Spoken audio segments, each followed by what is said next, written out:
আমার সাথীর যে জীবন সঙ্গী হবে সে যেন সাথীর যোগ্য সম্মানটুকু দিতে পারে।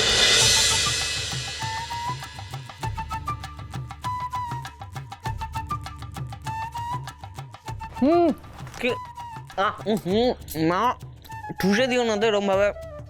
খা বাবা খা, কথা বলিস না, খা। বলছিলাম কি, মা ষষ্ঠীর পুজোর ব্যাপার, মানে সবাই মিলে একসঙ্গে ফলাহার করলে তবেই না সুফল মিলবে। না না না, ঠিক আছে ঠিক আছে, খাও খাও, তোমার শান্তিতে খাও।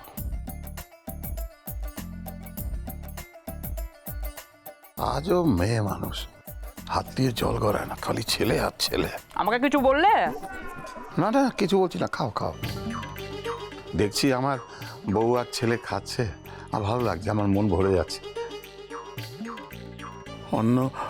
অন্য আমাকে কত যত্ন আত্তি করে তরিজুত করে খাওয়াতো।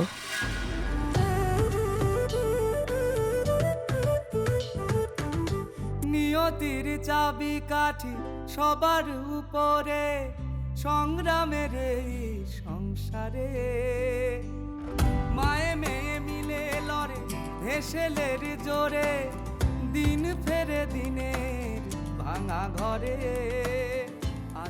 অনেক ঝড় ঝঞ্ঝার মধ্যে দিয়ে যাচ্ছি গো ঠাকুর, তুমি দেখো যেন পরের বার জামাই ষষ্ঠীতে আমি সাথী আর আমার বড় জামাইকে নেমন্তন্ন করে খাওয়াতে পারি। টাকা করে জোগাড় নিয়ে একটা তো ভয় আছেই, কিন্তু আমি জানি তুমি ঠিক আমার সহায় হবে, যা হবে সব ভালো হবে।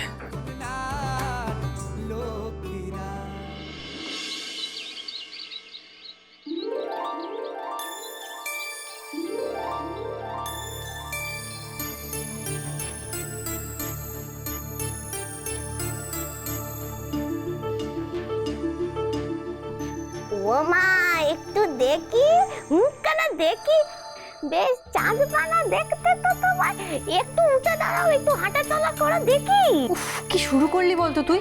বাবা, বাড়ির বউ হবে বলে কথা, একটু যাচাই করে নেব না যে গুণাগুণ আছে নাকি তুমি পুরোই বেগুন।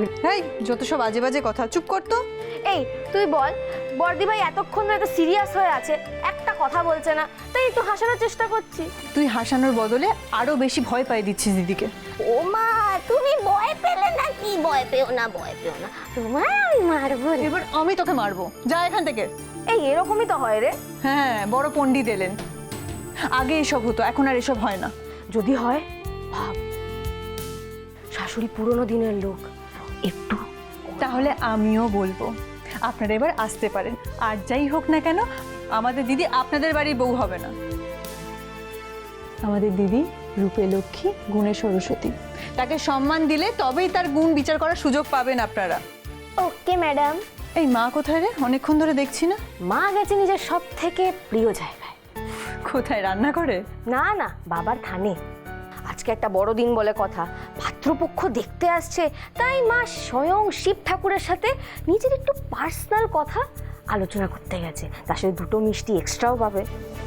পাজি কোথাকার। দেখি কি সুন্দর লাগছে।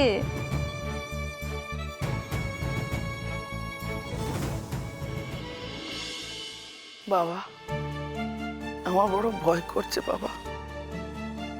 একদিকে এতগুলো টাকা চোট হয়ে যাবার চিন্তা, আর একদিকে আমার মেয়েকে ছেলের বাড়ি থেকে দেখতে আসছে। আমার মাথা কাজ করছে না ঠাকুর, সেই জন্যই তোমার কাছে আসা। আমি জানি ঠাকুর, তুমি যা চাইবে তাই হবে, তোমার ইচ্ছেই পূর্ণ হবে। তবু আমি তোমার কাছে শুধু এটুকুই চাই, আমার সাথীর যে জীবন সঙ্গী হবে সে যেন সাথীর যোগ্য সম্মানটুকু দিতে পারে, তাকে যেন সম্মানের সঙ্গে বাড়িতে তোলে। আমার সাথী খুব কষ্ট করে বড় হয়েছে, তুমি দেখো ঠাকুর, ও যেন নিজের জীবনে খুব সুখী হয়। তুমি শুধু এটুকু দেখো। কখনো কাউকে দেখে মনে হয়নি যে ওর জন্য আমি সব করতে পারি। তুমি জানো ঠাকুর, আমার মন জুড়ে শুধু ওই একজনই আছে। আমি জানি না আমার ভাগ্যে কি আছে, কিন্তু আমি চাই যাকে ভালোবেসেছি তার ভালো হোক। আমি সংসার করেছি বাবা, কিন্তু আমি কোনোদিন ভালোবাসা পাইনি। আমার সাথীর জীবনে যেন ভালোবাসার কোনো অভাব না হয়, তুমি এটুকু দেখো ঠাকুর।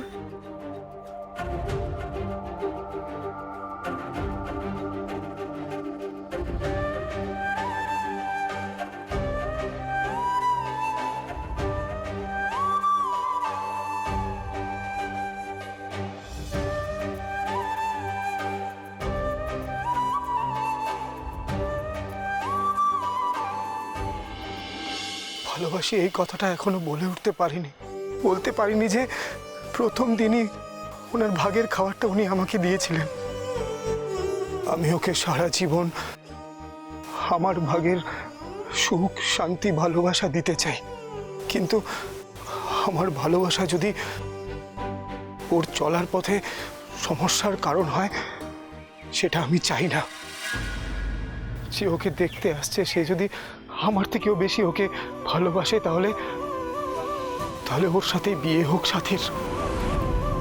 কিন্তু আমার ভালোবাসা যদি এতটুকু ওর থেকে বেশি হয় ঠাকুর, তাহলে সাথীকে আমার করে দিও। আমি ওকে খুব ভালো রাখবো, খুব।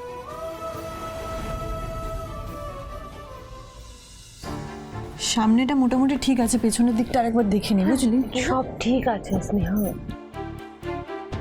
আচ্ছা, অনেকক্ষণ হলো মাকে দেখতে পাচ্ছি না, একটু দেখ না এগিয়ে মা আসছে কিনা। আচ্ছা, এই তো মা এসে গেছে। ও স্নেহা, বাসন্তী মাসিকে ওই জলখাবারগুলো রেডি করতে বলেছিলাম, দেখ না মা রেডি হলো কিনা। চুটকি, তুই দৌড়ে গিয়ে একটু ঠান্ডা নিয়ে আয়। ঠান্ডা? হ্যাঁ। Cold drinks? তুমি খাবে? আরে আমি খাবো কি রে, বাড়িতে লোকজন আসবে তো। মা তুমি এত অস্থির হয়ে না, সব ব্যবস্থা হয়ে যাবে। তার আগে এদিকে এসো, তোমার বড় মেয়েকে দেখো কেমন লাগছে। মা কি সুন্দর লাগছে আমার মাটাকে। আচ্ছা তোমরা কথা বলো, আমরা আসছি। চল আয়, চল চল চল। কত সুন্দর লাগছে আমার মাটাকে। হ্যাঁ, মাথা উঁচু করে চাঁদ ভগবান তোর মঙ্গল করুক মা, খুব ভালো হবে, দেখে নিস। হ্যাঁ, আমি একটু দেখি, আঙুলটা দেখি। সরে মেঘের আধার ফুটবে এত মিষ্টি লাগছে, কারোর নজর না লেগে যায়।